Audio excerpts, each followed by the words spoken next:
ఉన్న బంగారాన్ని విడిపించి ఆ రోజు ఆన్లైన్ రేటుకే మేము కొంటాం. Sharma gold company. అందరికీ నమస్కారం. Welcome to Suman TV. నేను మీ రమ్య. నవంబర్ మాసంలో నవంబర్ 15వ తారీఖు వరకు శని వక్రగతి ఉంది. దాని తర్వాత 16వ తారీఖు నుంచి రుజు మార్గంలోకి వెళ్తున్నాడు.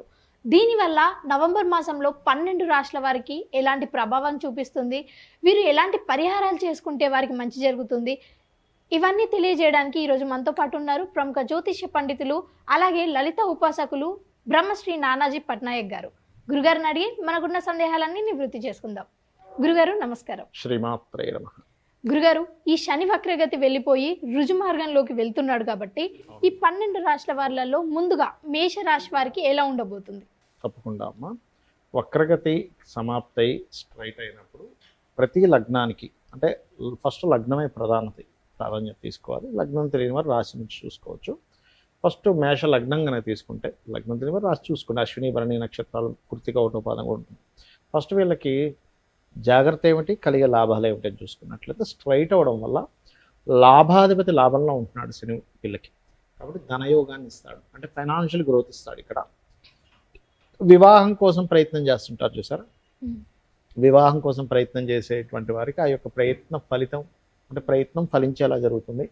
అదేవిధంగా మరొకటి ఏంటంటే ఇక్కడ దీంతో పాటు పార్ట్నర్స్, కొత్తగా ఏదైనా బిజినెస్ చేస్తున్నాము, కొత్త పార్ట్నర్స్ రావడం, పార్ట్నర్స్ మూలంగా ఫైనాన్షియల్ గ్రోత్ పెరగడము, ఇటువంటివి మేషం వారికి బలంగా చూపిస్తున్నాయి. మరి జాగ్రత్తలు ఏం చేయాలి అంటే ఇక్కడ కొంచెం ఇన్వెస్ట్మెంట్స్ పెట్టేటప్పుడు కాస్త జాగ్రత్తగా ఇన్వెస్ట్మెంట్ చేయాలి ఎప్పుడు కూడా. ఎందుకంటే ఇక్కడ ఈ శని లాభంలో చూడటానికి లాభంలో ఉన్నాడు, కానీ లాభంలో ఉంటూ లగ్నాన్ని చూస్తూ ఈ 12వ స్థానానికి పాప సంబంధం ఏర్పడుతుంటుంది. కాబట్టి ఇదొకటి. అందులో పర్టికులర్ ఎటువంటి ఇన్వెస్ట్మెంట్స్ విషయంలో జాగ్రత్తగా ఉండాలంటే, ఒకటి ఏదైనా ప్రాపర్టీ కొంటున్నాము, ప్రాపర్టీ మీద ఇన్వెస్ట్మెంట్ చేసేటువంటి అంశాల్లో చాలా జాగ్రత్తగా ఉండాలి. అదేవిధంగా సంతానం కోసం ప్లాన్ చేస్తున్నాం, లేదా రాజకీయాల్లోకి కొంతమంది రాజకీయ సంప్రవేశము, లేదా ఒక ప్లానింగ్ పరంగా, ఒక మెడికల్ రిలేటెడ్ పరంగా, లేదా క్రియేటివ్ ఫీల్డ్ రిలేటెడ్ సంబంధించిన విషయంలో. ఎందుకంటే ఈ శని లాభస్థానంలో ఉండి ఆ పంచమ స్థానం మీద వీక్షణ కలుగుతుంది. సో పంచమం అనేటువంటిది క్రియేటివిటీ, మెడికల్, సంతానము, ఫ్రెండ్స్. కొంతమందికి తెలియక ఏంటంటే ఫ్రెండ్స్ ద్వారా కొంత ఇబ్బంది వస్తూ ఉంటుంది. లాభంలో శని లాభంలో ఉన్నాడు అనుకుంటాం, కానీ ఎంతవరకు ఆ లాభము బిజినెస్ లాభాలు, ఫైనాన్షియల్ గ్రోత్, వివాహం జరగడానికే యోగిస్తాడు అక్కడ. అంతేగాని ఇక్కడ అన్ని విషయాల్లో యోగించాలని రూల్ లేదు. అందరూ ఏమనుకుంటారు అన్నింటిలో యోగించేస్తున్నాం, అన్నింటిలో యోగించాలని రూల్ అసలు లేనే లేదు మీకు.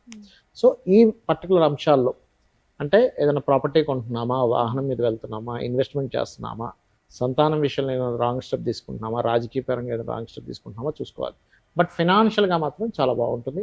ఇక వీళ్ళు చేయవలసింది ఏంటంటే ఎప్పుడైనా సరే శని ఈ ఫలితాలు ఇస్తున్నప్పుడు శని భగవానుడు చేసుకోవాలి, ఈశ్వరారాధన చేసుకుంటూ గోవుకి బెల్లం తినిపించినట్లయితే బాగుంటుంది. గురుగారు, మరి కొంతమందికి జాతక చక్రం ఉండదు, మరి అలాంటి వాళ్ళు ఈ శని స్ట్రైట్ గా వెళ్తున్నాడు కదా, సో వీరు ఎలాంటి పరిహారాలు చేసుకోవాలి? ఇక్కడ ఒకటేనమ్మా, జాతక చక్రం లేదు.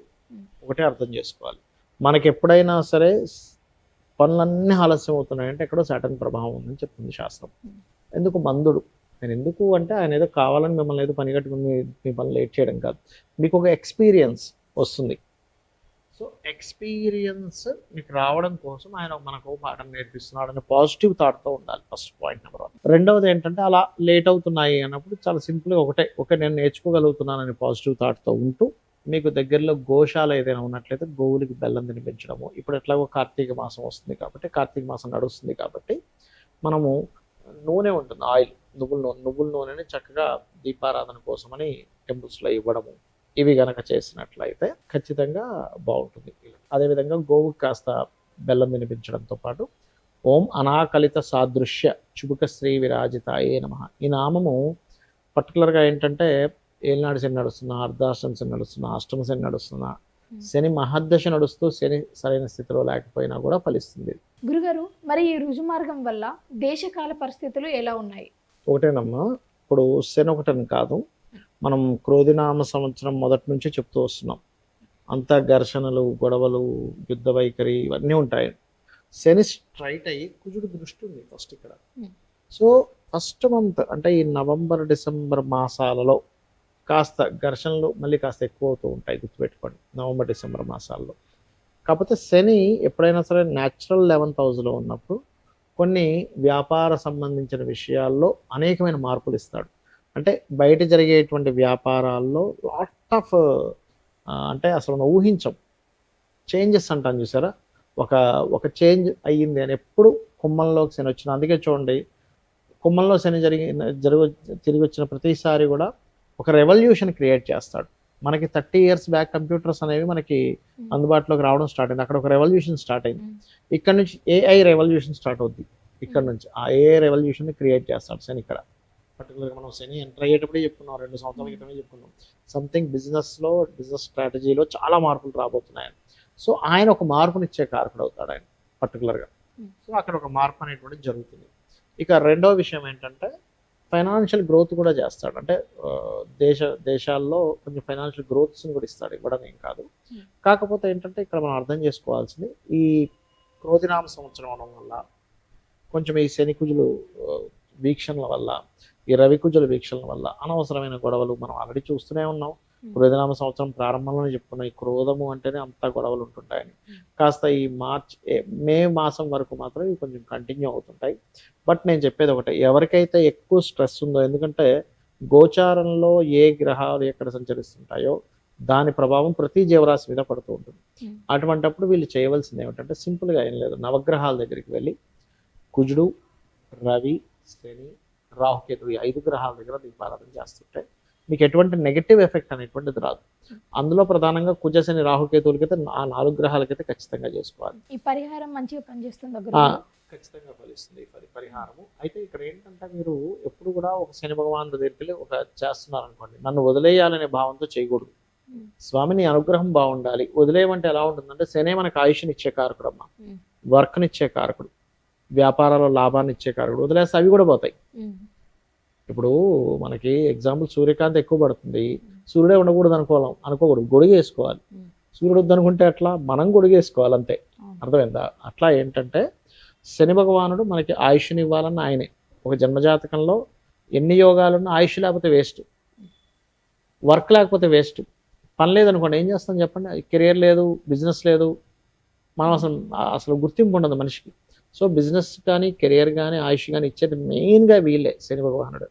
అందుకని ఏంటంటే మనం కరెక్ట్ కర్మలు చేస్తున్నాం అనుకోండి, ఆయన కరెక్ట్ రిజల్ట్స్ ఇస్తాడు. అది పూర్వజన్మలో కాదు, ఈ జన్మలో కూడా మనం అందరం ఏమనుకుంటామంటే, ఏంటో నాకు రావట్లేదు, ఎంత కరెక్ట్గా ఉన్నా అనుకుంటాం. కానీ అదేం కాదు, కరెక్ట్గా ఉన్నవాడికి ఎప్పుడైనా విజయం ఉంటుంది. ఏదో అడ్డదారుల్లో వెళ్ళేవాడికి ఆ రోజుకి ఏదో విజయం ఉంటుంది, కానీ లాంగ్ టర్మ్లో బ్యాడ్ ఎఫెక్ట్ అనేటువంటిది ఖచ్చితంగా ఉంటుంది.